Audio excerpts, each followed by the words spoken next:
значит нежность, это ласка, доброта.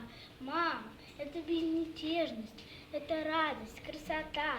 Мама, это на ночь сказка, это утренний рассвет.